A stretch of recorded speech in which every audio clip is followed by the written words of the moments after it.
Gymnastics is a sport of grace, strength, and precision, but behind the elegance is a dangerous edge. One slip, one missed grip, and it all comes crashing down. These athletes chase perfection at any cost, and sometimes that cost is everything. In Part 2, we dive into 5 more heartbreaking stories that reveal the sport's darkest moments. Guan Mint Triet was just 18 years old, an age where most are dreaming of college, careers, and the endless possibilities of youth. But for this rising Vietnamese gymnastics star, a split-second accident turned those dreams into tragedy. What should have been a routine training session became the end of everything he'd worked for. During a backflip, something he'd performed countless times, Triet landed directly on his head. The injury was immediate and devastating. Triet lost all movement from the neck down. He was rushed to E Hospital in Hanoi for emergency surgery and later transferred to Bach Mai Hospital. There, surrounded by machines and medical staff, began a painful and prolonged fight for survival. He couldn't move, he couldn't breathe on his own, yet somehow, he still had hope. "I really appreciate life. I want to keep living," he whispered after his second surgery. That quiet plea shattered those around him. His coach, Major Hao Trung Lin, broke down recalling it, overcome by the courage his young athlete still carried. But despite every effort,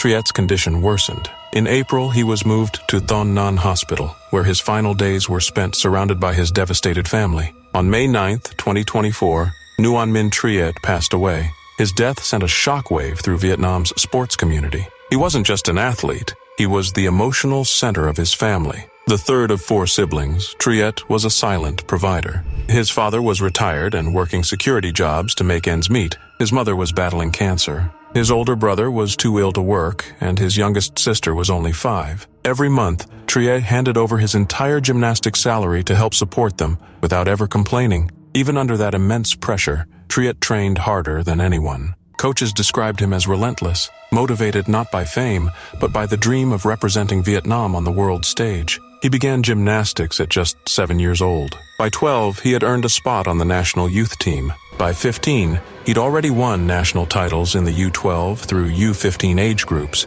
In 2022, he proudly earned a bronze medal for the Army team at Vietnam's 9th National Sports Festival. His next goal was clear: break into the senior national team. He was also just weeks away from finishing high school. But that all came to a heartbreaking end on November 10th, 2023, at the National Sports Training Center in Hanoi. During practice, Triet attempted 2 backflips and landed in a foam pit, designed to break falls and protect athletes. But something went terribly wrong. The landing compressed his neck with deadly force, leaving him paralyzed. What happened to Triet wasn't supposed to happen. The equipment, the routine, it was all meant to be safe. But gymnastics, despite its beauty, can be merciless. In the following months, support poured in. The Vietnam Gymnastics, Federation, Department of Sports, and countless donors did everything they could to provide care, but the damage had already been done. Triet's funeral was attended by over 200 people. His coach, through tears, admitted they had prepared themselves for the worst. "We knew the odds, but it still hurts," he said. Triet had always fought hardest when it mattered most.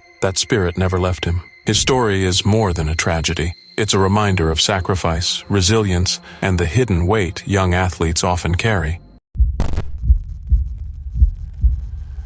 Before Sang Lan had even reached adulthood, she was already a celebrated name in the world of Chinese gymnastics. Her rise was meteoric, standing out in a country known for producing some of the most disciplined and talented gymnasts in the world. At just 14 years old, Sang swept the Jiangxi Province Championships, securing gold in every event. Her performances displayed a rare mix of strength, elegance, and technical precision, qualities typically developed over many more years of training. By the age of 17, she was viewed as one of China's brightest young stars, on the brink of international fame and seemingly destined to represent her country on the Olympic stage. Although she had not yet secured a spot on the Olympic team, it felt like only a matter of time. Sang's future appeared limitless, until one life-altering moment changed everything. In July 1998, Sang Lan traveled to New York City to compete in the Goodwill Games, a major international event. During a warm-up for the vault finals, she prepared for a routine maneuver known as a timer, a basic drill that gymnasts practice endlessly. There was nothing risky about it, but that day something went terribly wrong. As she sprinted down the runway and launched into the air, she failed to land correctly. Instead, she came crashing down on the mat and remained motionless, staring upward at the arena lights. A stunned silence fell over the crowd. Confusion quickly turned into alarm as medics rushed to her side. She was immediately taken to Nassau University Medical Center, where surgeons performed emergency spinal surgery, including cervical fusion and spinal realignment. The diagnosis was devastating. Her spinal cord had been severely damaged, leaving her paralyzed from the chest down. Sang Lan, once a soaring gymnast full of hope and promise, was now confined to a hospital bed. But despite the crushing blow, she refused to give up. Sang remained in New York for close to a year, undergoing intensive rehabilitation at Mount Sinai Hospital. Her journey was not just about healing her body. It was about coming to terms with an entirely different life. Throughout her stay, she was visited by celebrities such as Leonardo DiCaprio, Celine Dion, and Christopher Reeve, who offered comfort and encouragement. She was honored in Times Square during the New Year's Eve celebration, a bright smile on her face despite the turmoil inside. Publicly, she appeared strong and composed. Privately, she struggled with immense grief, frustration, and a painful truth she wasn't yet free to tell. Years later, Sang revealed that her accident had not been a random mishap. She claimed that a coach from another team had removed a critical safety mat from the vault area just before her warm-up. She had told officials about this, even from her hospital bed, but her concerns were ignored. Instead of being taken seriously, she was dismissed, told she might be confused or mentally impaired. She alleged that the Chinese gymnastics authorities abandoned her once it became clear she would no longer be a medal winner. She later prepared legal action, not in pursuit of money, but to hold those responsible accountable. Despite everything, Sang Lan's story did not end in despair. She returned to China and redefined her identity, not as a fallen athlete, but as a symbol of resilience and advocacy.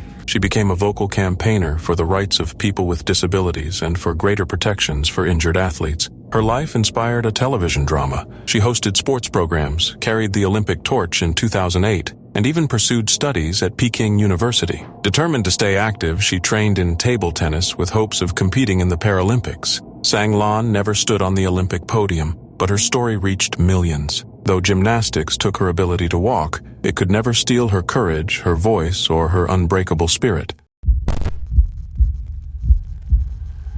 Trevan Joslin was just 12 years old, joyful, bright, and bursting with confidence. A gifted gymnast and a beloved student at Taverham High School in Norfolk, she had a natural warmth that made every room she entered a little brighter. On March 12, 2014, she walked into gym class like it was any other day, never knowing it would be her last. It was a standard PE lesson, nothing dangerous or out of the ordinary. Kids laughed, stretched, and moved across the gym floor with the usual energy of youth. Near the end of class, students were given the chance to choose their favorite piece of equipment. Trevan, as enthusiastic as ever, picked the pommel horse. She had already completed a few vaults successfully that day. Everything seemed fine, until it wasn't. As she sprinted toward the apparatus, ready to leap, her right foot caught the edge. It was a tiny mistake, a split-second misstep, but it changed everything. Trevan lost her balance mid-air and crashed forward, landing face down on the mat. At first, it didn't seem like a tragedy. She looked like she might recover. She wasn't crying, just lying there quietly. Her classmates gathered, thinking she was simply winded, but something was wrong. Trevan could barely move. She tried to speak, but couldn't form words. Panic began to spread. Her teacher, Shirley Nasby, rushed over and staff immediately called for help. The school's pastoral care supervisor, Lynn Hammond, began CPR. "You just want to believe a child is still breathing," Hammond later said, voice shaking at the memory. Trevan was rushed to Addenbrooke's Hospital in Cambridge, but the diagnosis was devastating. A catastrophic hyperextension injury to her neck. Her spinal cord had been severely damaged. Despite every effort, Trevan passed away a week later on March 19, 2014. Her death sent shockwaves through the school and community. She had been so strong, so full of life, it felt incomprehensible. During the inquest, it was revealed that Trevan had a pre-existing neck condition, something that could have increased her risk during high-impact activities like gymnastics. The school had documentation of this, but due to an administrative oversight, not all relevant staff had been informed. Still, investigators found no negligence or wrongdoing. Nothing reckless had occurred. The heartbreaking truth was that even a healthy child might not have survived the same injury. It was a tragic accident, no one to blame, no one to hold responsible, but that didn't make the loss any easier to accept. Shirley Nasby, the teacher who led the class, remembered Trevan fondly, her voice cracking as she described her last moments. She was smiling, mid-run, ready to vault toward her future, and then it was gone. Trevan's parents didn't speak publicly after the inquest. What words could possibly capture that kind of grief? In the aftermath, the school created a quiet garden in her memory with a cherry tree planted in her honor. Head teacher Peter Ware said Trevan's name is still spoken often by students and staff. She always had a smile on her face, he recalled, eyes lowered. She will be remembered with great fondness. The official ruling was accidental death. But for any parent, any teacher, or anyone who's ever trusted the safety of a school day, it felt like something more, a tear in the fabric of the ordinary that would never fully mend. At just 23 years old, Anton Mala was already a national hero. He had earned a bronze medal at the 1928 Amsterdam Olympics and was quickly becoming one of the brightest stars in international gymnastics. But in the summer of 1930, during what should have been another milestone in his rising career, tragedy struck, and the sport would never be the same. The 1930 World Championships, then known as the International Tournament, were plagued by misfortune from the start. Heavy rain drenched Luxembourg, forcing organizers to hastily move the competition from a proper stadium to a small school gym. The decision was rushed, the conditions unprepared, and the equipment dangerously subpar. Still, the event proceeded. Anton, known affectionately as Tone to fans and teammates, took his place on the rings. He had trained for this moment for years, his routine crisp and focused. But as he dismounted, the disaster unfolded. The landing mat beneath him was thin, poorly anchored, and far below safety standards. It failed to cushion his fall. Anton hit the ground hard and collapsed, crying out in pain. There were no emergency responders at the ready, no camera crews to capture the moment, just confusion, fear, and frantic whispers. He was rushed to a nearby hospital, but it was immediately clear the injury was catastrophic. His spine had been shattered. Anton fought through the night, but on July 15, 1930, he succumbed to his injuries. Despite his death, the competition continued. The Yugoslav team, devastated and in mourning, chose to press on. One of Anton's teammates, Joseph Primozic, even went on to win the all-around title. The team took third place overall, but the victory rang hollow. One of their own hadn't made it home. This wasn't just a freak accident. Fellow Olympian and teammate Edvard Antosiewicz, who had stood beside Anton on the 1928 podium, later condemned the event's handling. He pointed to the rushed venue change, the unsafe equipment, and the overall negligence. He wasn't alone in his outrage. Another Yugoslav gymnast, Leon Stukelj, had also suffered a fall that day and was forced to withdraw. Anton never got that chance. An investigation confirmed their worst fears. The gym floor had been covered with inadequate mats, offering little protection for high-impact landings. There had been no proper risk assessment. In gymnastics, a sport where even the smallest misstep can be fatal, there's no room for carelessness. Anton's body returned to Ljubljana by train on July 18th. The Slovenian Sokol Hall became a temporary memorial. More than 10,000 people came to pay their respects. His casket traveled through Skopje Loka and on to Bohinjska Bistrica, where he was laid to rest beneath the mountains he had grown up near. Today, his grave is marked by a bronze bust sculpted by Loja Dolinar, a lasting tribute to a young man who gave everything to the sport he loved. Since 1970, an annual memorial competition has been held in his honor, and streets in Ljubljana and Bohinjska Bistrica still bear his name. Anton Mala didn't die in war, nor in an act of recklessness. He died doing what he loved, competing for his country in a contest that should have protected him. His story is a haunting reminder of how easily glory can turn to grief, and of the price athletes sometimes pay for the dreams they chase.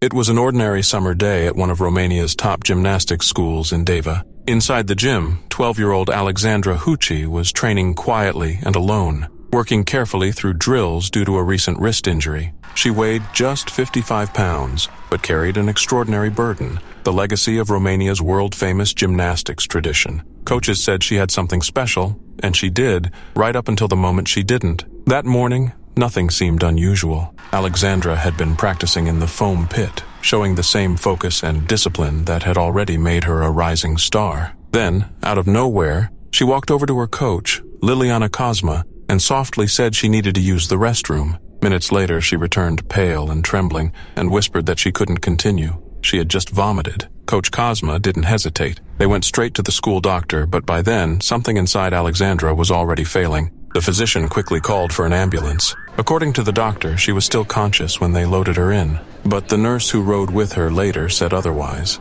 Alexandra was already in a coma. The mystery deepened. There had been no fall, no impact, no outward sign of injury. Something inside her had simply stopped working. She was rushed from the pediatric hospital in Diva to the county hospital's ICU. As her condition worsened, she was airlifted 43 minutes away to the neurosurgery department in Timisoara. Tubes and wires kept her fragile body alive. Around her, flowers and religious icons piled up, gifts from strangers across the country following her story on the news. Romania watched anxiously as updates on her condition were broadcast nightly. Doctors ran every test they could, but the outlook grew grimmer by the hour. Eventually, a neurosurgeon revealed the devastating truth. It wasn't gymnastics that had caused Alexandra's collapse. It was a hidden congenital defect, a malformation in the blood vessels deep in her brain. One of them had ruptured, causing a sudden and massive brain hemorrhage. There was no trauma, no warning, and no time. She had slipped into a third-degree coma, and her brain was slowly flooding with blood. Meanwhile, back in her small village near Faltesini, her parents hadn't even heard what had happened. They had no phone. By the time the news reached them, Alexandra had already been fighting for her life, for hours. She had started gymnastics at age 6, driven, serious, and full of energy. Like many Romanian girls before her, she came from poverty and trained with fierce dedication. She had recently been crowned national champion for her age group and often spoke of her Olympic dreams. "I was very happy when Romania won," she had said in an interview the year before, standing proudly in her leotard. "I don't have time for friends, but I like the gym." She was 12. For 5 days, Alexandra remained in a coma, her small body kept alive by machines. But the spark that had made her so special continued to fade. On August 20th, 2001, she died. There was no dramatic fall, no shouts, no visible injury, just a quiet moment, her whisper to her coach, the pale look in her eyes, and then silence. Alexandra Huchi's story still lingers in Romania's gymnastics halls, a young girl who chased gold and glory, undone not by a mistake, but by something no one could ever see. No warning, no chance,